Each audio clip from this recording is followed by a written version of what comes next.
Hello friends, NPS study centre में आपका स्वागत है। आज हम 20 महत्वपूर्ण प्रश्न लेकर आए हैं जो रेलवे और बिहार एसएससी के प्रीवियस पेपर से लिया गया है। जिसमें पहला प्रश्न बोला गया है कि सुल्तानों में से कौन लाख बख्श के नाम से जाना जाता है। तो सुल्तानों में से लाख बख्श का अगर हम बात करेंगे तो उस जो है option number C Qutubuddin Aibak को हम जानते हैं। किसको है तो कुतुबुद्दीन ऐबक को लाख बख्श के नाम से जाना जाता है, क्योंकि लाख बख्श का मतलब होता है जो लाखों में दान देता है। लाखों में दान देता है उसे लाख बख्श के नाम से जाना जाता है। इल्तुतमिश को गुलामों का गुलाम कहा जाता है। इल्तुतमिश को गुलामों का गुलाम कहा जाता है क्योंकि इल्तुतमिश कुतुबुद्दीन ऐबक का ही गुलाम था। बलबन को देखेंगे तो बलबन ने लौ और रक्त की नीति लेके आया था। लौह और रक्त का नीति लेके आया था और इसने दीवान ए अर्ज एक सैन्य विभाग चलाया था। दीवान ए अर्ज तो लौह एवं रक्त की नीति लेके आया था बलबन। इल्तुतमिश को गुलामों का गुलाम कहते हैं और इल्तुतमिश ने ही 40 दलों का एक संगठन बनाया था। 40 दलों का संगठन बनाया था इल्तुतमिश ने, जो बलबन ने इसे क्या कर दिया था तो समाप्त कर दिया था।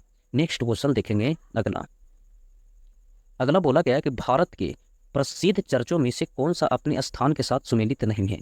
सुमेलित नहीं है तो प्रसिद्ध चर्चों के साथ सुमेलित नहीं है तो देखेंगे तो सांता क्रूज बेसिलिका ये कोची में, तो ये सही है कि सांता क्रूज बेसिलिका कोची में ही है। दूसरा है बेसिलिका ऑफ बॉम जीसस, ये भी गोवा में है। बेसिलिका ऑफ बॉम जीसस ही गोवा में है। Saint John in the wilderness से चर्चा ये पौंडीचेरी में, तो ये गलत है, ये पौंडीचेरी में नहीं है, ये है उत्तराखंड में। कहाँ है तो उत्तराखंड में है, उत्तराखंड में। और सेंट पॉल कैथेड्रल कोलकाता में है, तो ये भी सही है। इसका अगर आंसर का बात करेंगे तो कौन सा सही नहीं है, तो इसका आंसर हो जाएगा सी। नेक्स्ट देखेंगे। नेक्स्ट में बोला गया है कि लूसी ब्रॉन्ज का संबंध किस खेल से है। लूसी ब्रॉन्ज का संबंध किस खेल से है तो लूसी ब्रॉन्ज का संबंध देखेंगे तो फुटबॉल से है। लूसी ब्रॉन्ज का संबंध किससे है तो फुटबॉल से है। लूसी ब्रॉन्ज का संबंध किससे है तो फुटबॉल से है। नेक्स्ट देखेंगे। कोटोपैक्सी पर्वत, कोटोपैक्सी पर्वत ये चोटी किस देश में है। तो अगर हम कोटोपैक्सी का अगर हम बात करते हैं तो कोटोपैक्सी है इक्वाडोर में। कहाँ है तो इक्वाडोर में। कोटोपैक्सी पर्वतीय चोटी किस देश में है तो इक्वाडोर में है। हम देखेंगे इक्वाडोर कोटोपैक्सी। इसके बाद साउथ अफ्रीका का अगर हम बात करेंगे तो साउथ अफ्रीका में पड़ता है किलीमंजारो। कौन पड़ता है तो किलीमंजारो पड़ता है कहाँ तो साउथ अफ्रीका में। किलीमंजारो साउथ अफ्रीका में पड़ता है। इकानकागुआ चिल्ली में पड़ता है। इकानकागुआ कहाँ पड़ता है तो चिल्ली में पड़ता है। चिल्ली में पड़ता है इकानकागुआ। इटली का अगर बात करते हैं तो इटली में हो जाता है विसुवियस इटली। विसुवियस कौन होता है तो विसुवियस पड़ता है इटली में। विसुवियस हो गया इटली में। फ्यूजियामा का बात करेंगे तो जापान में पड़ता है। फ्यूजियामा जापान में। नेक्स्ट देखेंगे। बोलता सर विलियम जोन्स ने एशियाटिक सोसाइटी ऑफ बंगाल की स्थापना कब किया था। तो सर विलियम जोन्स ने एशियाटिक सोसाइटी ऑफ बंगाल की जो स्थापना किया था वो किया था 1784 ईस्वी में। किसमें किया था तो 1784 ईस्वी में किया था। नेक्स्ट देखेंगे।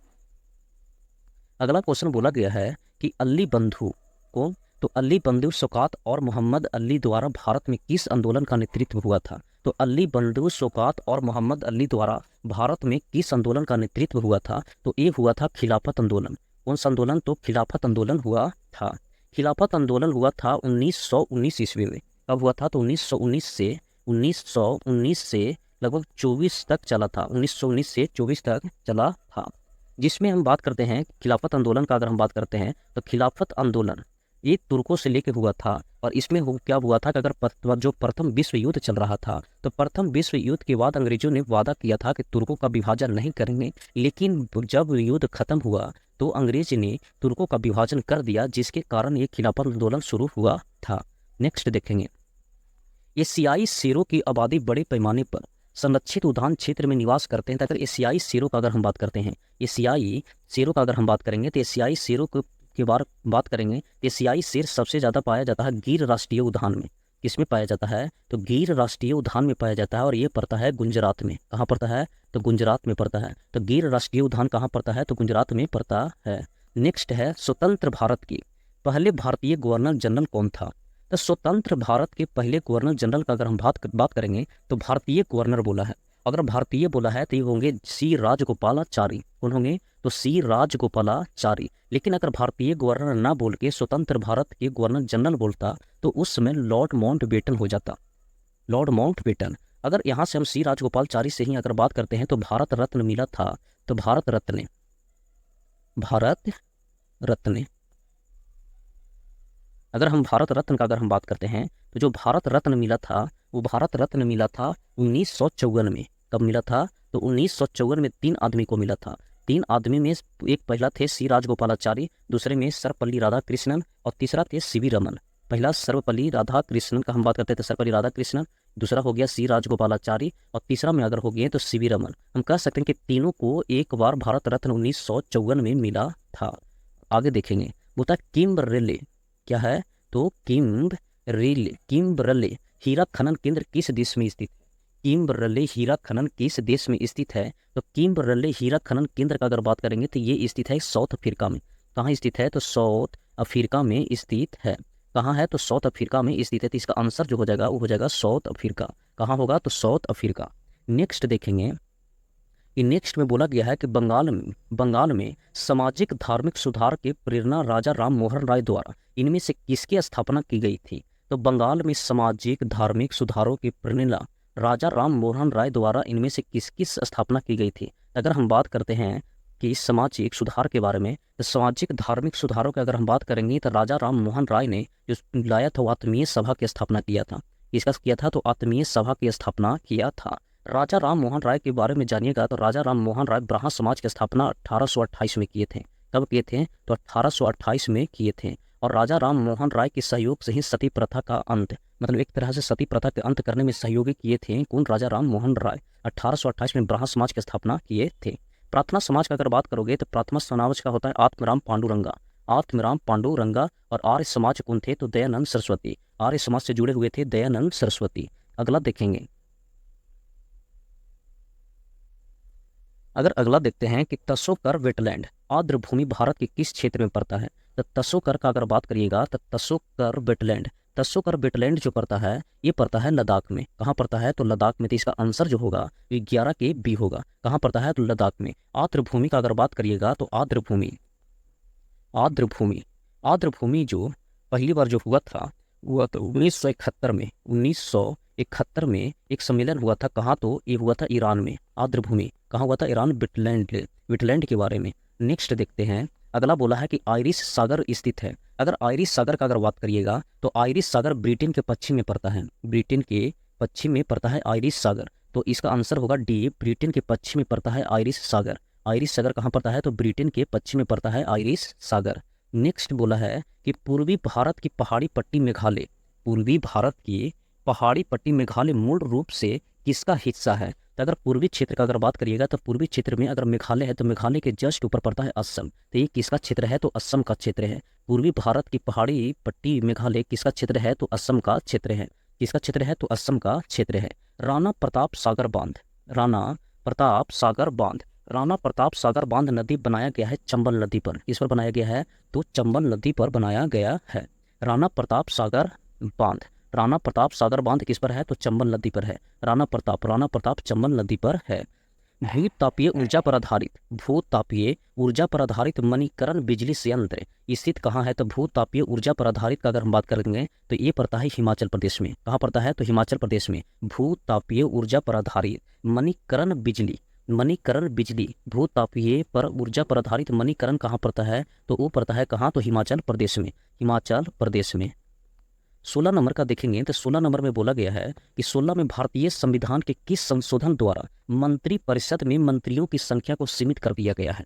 भारतीय संविधान के किस संशोधन के द्वारा मंत्रिपरिषद को किसका किया है? तो मंत्रिपरिषद को मंत्रियों की संख्या को सीमित किया गया था। तो मंत्रियों की संख्या को जो सीमित किया गया था वो किया गया था 91 संविधान संशोधन 2003 के द्वारा किया गया था। 91 संविधान संशोधन 2003 के द्वारा मंत्रिपरिषद में मंत्रियों की संख्या सीमित कर दिया गया है।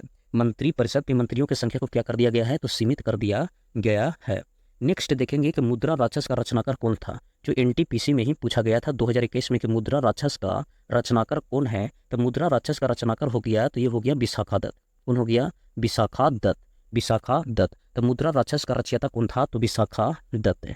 आगे देखेंगे, अगर हम कालिदास के बारे में बात करते हैं, इसके बारे में देखते हैं तो कालिदास ए ऑप्शन में देखेंगे तो कालिदास का कुछ महत्वपूर्ण रचयिता जो थे जो मालविका अग्निमित्र, अभिज्ञान शकुंतलम, मेघदूतम और कुमार संभव और ऋतु संहार।